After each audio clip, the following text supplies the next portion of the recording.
one good thing I'd advise everybody to do, or at least try to do, is learn how to use all your tools, both left-handed and right-handed, so that if you do have to do an awkward job and you're standing there trying to figure out how to do it, because you've taught yourself how to do, say, cut a piece of timber, use a plane, use a hammer with your left hand as well as your right hand. Now, it doesn't have to be as good, but practice makes perfect and all that. So I'd advise everybody to at least have a go at it.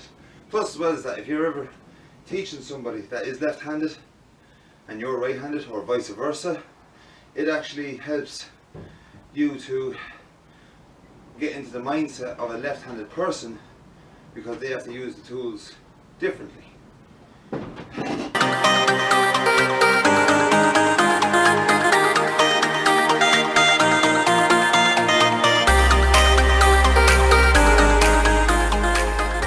Now, as you can see, the worktop itself has been finished on the underside.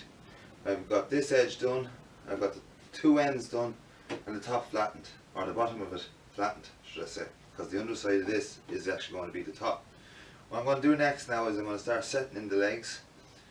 I have a little bit of work to do on them, so I'll bring you along for that.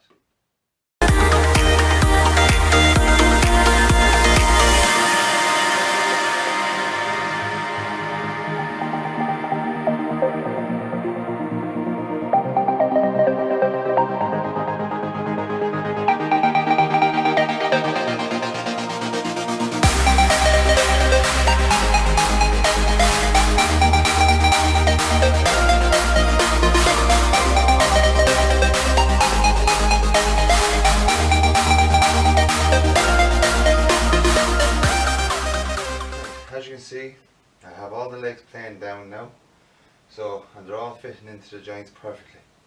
So what I've got to do now is I'm going to cut the front part of the joint with these angles on it, on all four legs, and then we'll fit them back in again, and then we'll get the end rails and the two front and back rails, and we'll get them positioned in mortise then as well.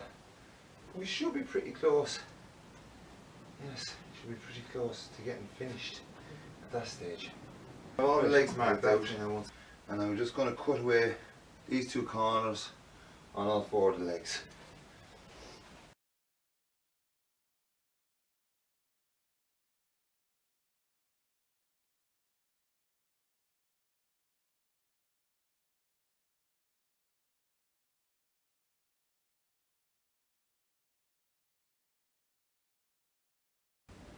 Hi everyone, and today we're going to carry on with this bench build. I have set up the front leg vise leg to be drilled out for all the various different mortises and that I want to put into that, and I have all four of the legs marked out, ready to rock and roll. So let's get started and we'll get these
Right, after much floostering around with this yoke, she is now fitted perfectly.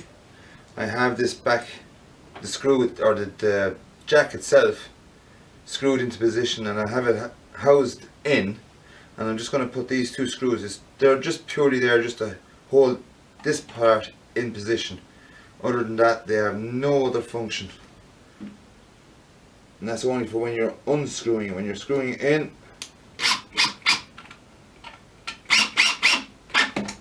they won't be going anywhere anyway. So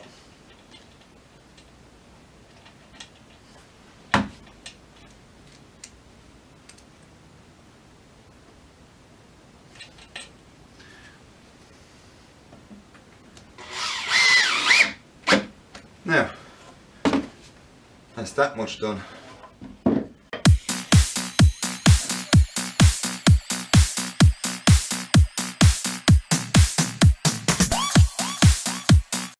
And now I'm going to start drilling out this mortise for the bottom guide for the leg vise. I've also cut this little recess here for the piece of metal that's going to be going across here. You'll see more now as I go along.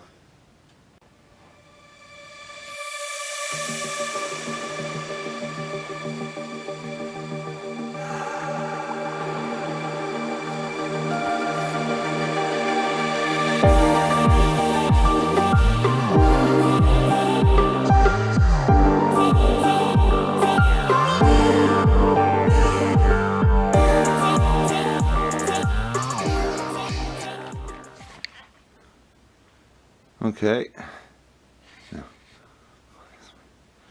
right, there is the first leg done with all its mortises done. We have that in the front, that in the back with that, and we then have that one there. Now, 3 more to do, but there's only 2 mortises in each of the rest of the legs, thank God. That's all the mortising done now on all 4 legs. I have this one set out for the leg vise, and then the other 3 are mortise for the rails. And as you can see, it is dark outside, so I will be calling it an evening, and I will catch up with you again tomorrow. Bye.